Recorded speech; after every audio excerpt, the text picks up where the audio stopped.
Autorretrat de Susan Baladon és un dibuix de 28,2 centímetres d'alçada i 20,3 centímetres d'amplada realitzat l'any 1894. Es troba emmarcat. La tècnica utilitzada és el llapis grafit, el carbonet i l'aquarel·la sobre paper.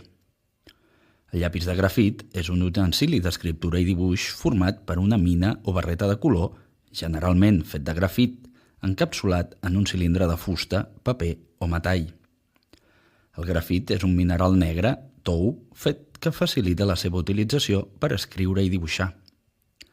El carbonet és un material de dibuix tradicional àmpliament utilitzat al llarg de la història de l'art. S'obté carbonitzant branques fines d'arbres. El resultat és un carbó tou i suau que es pot fer servir per crear traços foscos i expressius en el paper. L'aquarel·la és una tècnica que fa servir pigments de colors dissolts en aigua per crear imatges sobre paper. Aquesta tècnica es caracteritza per la seva transparència, lluminositat i capacitat per generar efectes diferents de color i textura. Susan Baladon es retrata de mig cos, amb el cap lleugerament inclinat i els cabells recollits, amb algun rínxol que li cau a la part esquerra del rostre. La seva cara presenta faccions simètriques i llavis carnosos, amb una mirada segura i que interpel·la l'espectador. En aquest retrat predominen els colors negres, els seus cabells, les celles gruixudes i la camisa, i tonalitats marronoses al rostre i al coll, i també a tot el fons.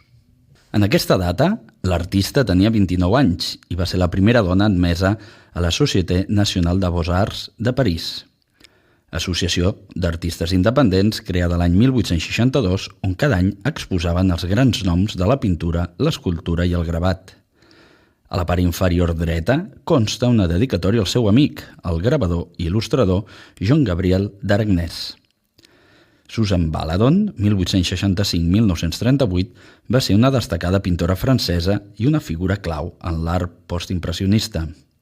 La seva vida i obra són un exemple de superació i llibertat artística en una època en la qual les dones s'enfrontaven a grans limitacions socials.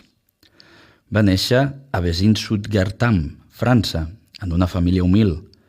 Des de jove va treballar en diversos oficis, incloent-hi acròbata de circ, fins que una lesió la va portar a buscar altres oportunitats. Als 15 anys va començar a treballar com a model per a reconeguts pintors com Renoir, Toulouse-Lautrec i Puvis de Chavannes. La seva bellesa i carisma la van convertir en musa de moltes obres conegudes. Encara que autodidacta, va desenvolupar el seu talent artístic mentre observava els pintors per als qui posava.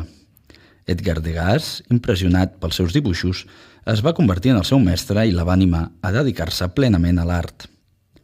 Baladon va destacar per les seves composicions alegres de colors vius i la seva habilitat per captar l'essència dels seus subjectes. Va pintar nus, femenins i masculins, retrats, natures mortes i paisatges. Va ser parella de Miquel Utrillo i mare del pintor Maurice Utrillo, la carrera del qual també va impulsar. Va portar una vida poc convencional, marcada pel seu esperit lliure. Susan Baladon va trencar barreres en convertir-se en una artista reconeguda en un món dominat per homes.